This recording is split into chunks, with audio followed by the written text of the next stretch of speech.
ma sœur Marius Keloté, puisqu'il s'agit de lui, nous présentera un discours tiré du projet Développer votre présence sur les réseaux sociaux, un projet électif du niveau 4 de la filière maîtrise de la présentation.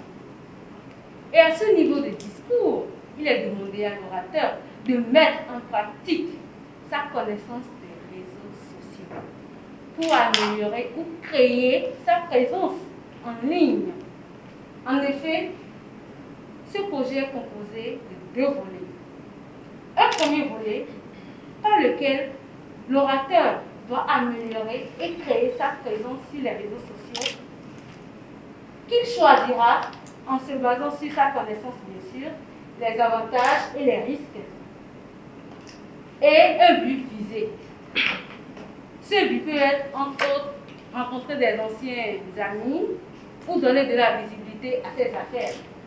Et le second volet, qui sera effectué lorsque le premier volet est effectif. Ce soir donc, il vient nous présenter le second volet de son projet, qui consiste à présenter un discours.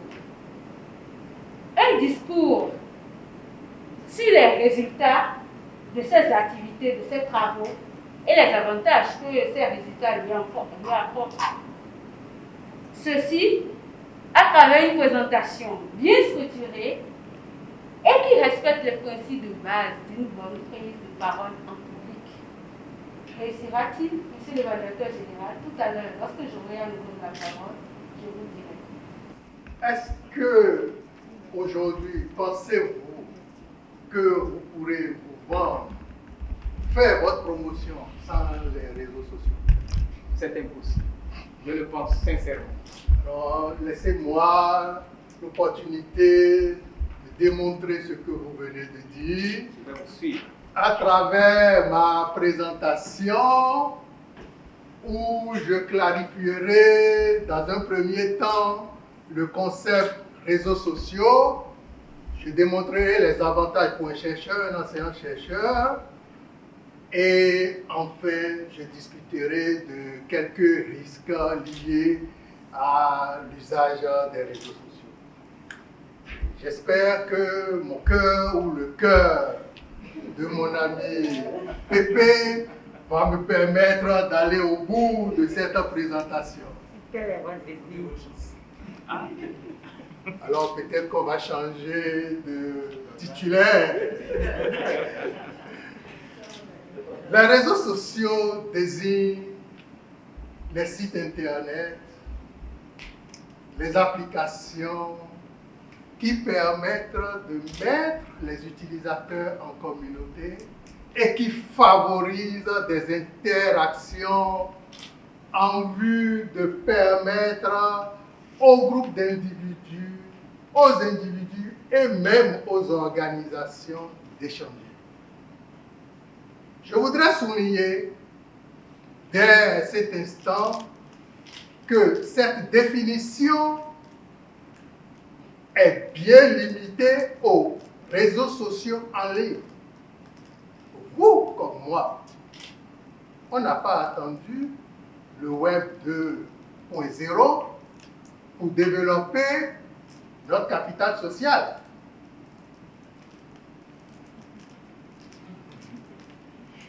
En pratique, les réseaux sociaux, on peut en distinguer les réseaux professionnels comme LinkedIn. On peut également distinguer les services qui nous permettent de rechercher l'âme sœur.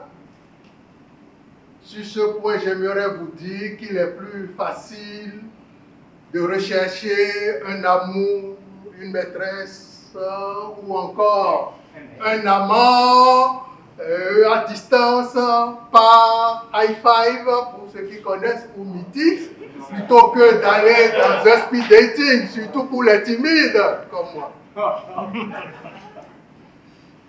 Il y a également, en ce qui concerne les réseaux sociaux, ceux qui permettent la socialisation et surtout la communication, dont les plus connus sont Facebook, qui regroupe plus de 2 500 000 utilisateurs, WhatsApp et YouTube, bien évidemment. À titre personnel, je ne suis pas un amateur des réseaux sociaux. J'ai une utilisation réservée. Mais le monde de la recherche a évolué. Aujourd'hui, on parle de la science 2.0, c'est la terminologie à la mode, où le chercheur est obligé de se vendre, de chercher, développer un réseau pour pouvoir mieux communiquer. Et donc, ce projet de niveau 4, dans le cadre de mon parcours TMI, m'a permis de développer une présence plus renforcée sur les réseaux sociaux. Et donc, je me suis inscrit sur LinkedIn, que vous connaissez, et qui vous permet de dérouler votre CV, de montrer ce que vous faites, où vous avez fréquenté, quelle université vous avez fréquenté, et où vous faites votre recherche. Je mets juste j'avais promis partager avec vous le prénom Novion. Le second réseau s'appelle ResearchGate. Et ça permet, en fait, en pratique, de faciliter le travail collaboratif. Un peu comme l'autre, vous avez la capacité, vous avez la possibilité de montrer et de dérouler qui vous êtes, le profil, mais au-delà, vous avez la possibilité de mentionner tout ce que vous faites comme recherche, de mettre vos articles, et comme je le disais, vous pouvez présenter votre réseau juste à l'inscription et juste à mettre les articles de mes travaux, issus de mes travaux.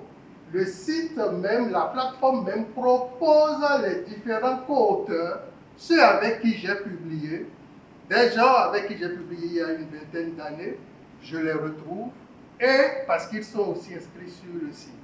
Et donc, vous voyez, vous pouvez également choisir de suivre des gens que vous avez eu l'opportunité de rencontrer dans le cadre d'un travail. Et donc, ça permet non seulement de me vendre, de montrer mon expertise, mais ça me permet également de rester en contact avec des collègues, avec d'autres experts que je ne connaissais pas non plus et qui me suivent depuis quelques jours.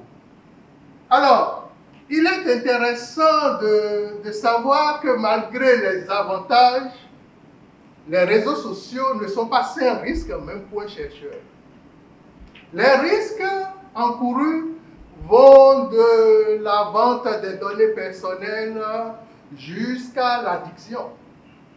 Une étude a montré récemment que plus on a d'amis sur Facebook, plus l'utilisateur devient cyberdépendant.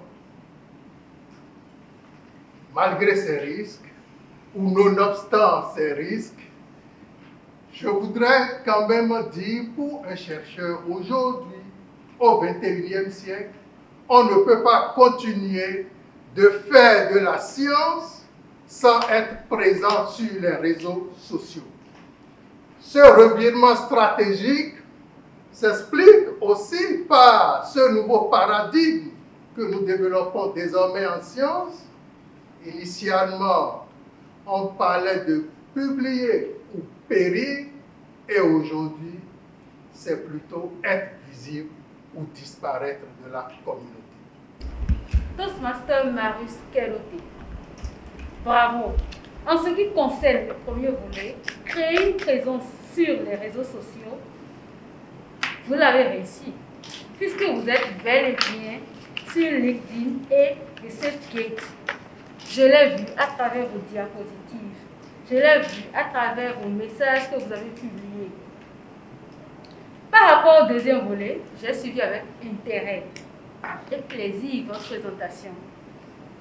Elle était bien structurée, avec un bref aperçu sur les réseaux sociaux en général. le but de votre choix et la pertinence des résultats escomptés. Votre voix était audible, variée et agréable à entendre, comme d'habitude d'ailleurs. J'ai noté un niveau d'aisance remarquable et extraordinaire. J'ai noté une gestuelle simple et efficace. Tous les membres ont bénéficié de votre regard. Je vous ai suivi. J'ai énormément apprécié le support visuel qui accompagnait votre discours. Car dans le projet, c'était facultatif. Mais vous l'avez fait, vous avez réussi. Bravo! Les objectifs relatifs aux 2 volets du projet ont été atteints. Cependant, Monsieur Marius Keloté, j'ai une toute petite suggestion à vous faire. Lors de votre présentation, j'ai noté un déplacement typique qui revenait chaque fois. Vous allez de l'avant et vous faites un pas en arrière. Je voudrais vous suggérer, parce que je sais que vous n'étiez pas du tout stressé, donc je voudrais vous suggérer d'essayer d'occuper l'espace alloué pour les orateurs. Cela rehaussera la valeur et la valeur de la présentation de votre discours. N'eût été cette petite suggestion, je vous dis bravo, félicitations. Et je suis tellement contente car j'ai remarqué que lorsque vous exécutez vos projets, vous le faites tellement bien que j'ai toujours eu envie de vous évaluer. Monsieur l'évaluateur général, j'ai subodoré que monsieur Marius Keloté allait réussir son projet. Ce qui a été réel. Recevez mon rapport et je lui permets de revenir incessamment avec le projet obligatoire de ce niveau. Monsieur l'évaluateur.